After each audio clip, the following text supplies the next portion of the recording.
I felt almost immediately at home. This seemed like where I was supposed to be.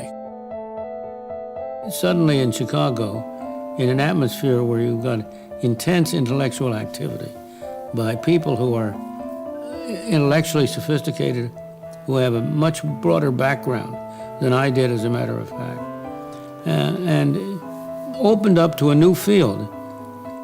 I enter economics.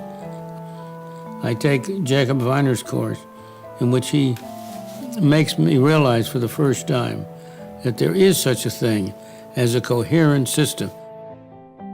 Jacob Weiner's class in economics would have a profound personal influence on Milton Friedman.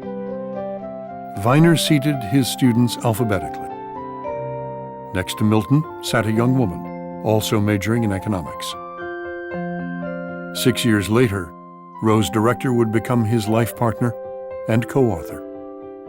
Look, he'd grown up, as I had, in a small town. He wasn't exposed to many of the things that a lot of other kids had been exposed to. And I guess that's one of the things that drew us together. We sort of came from the same background. And therefore, our ideas were pretty much the same. He was more intellectual than I was, but not too much.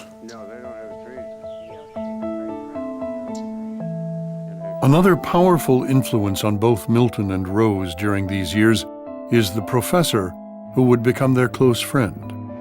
Frank Knight had an unfailing suspicion of government intervention. Milton and Rose would grow to embrace those ideas as their own. But the continuing misery of the Great Depression convinces Americans otherwise.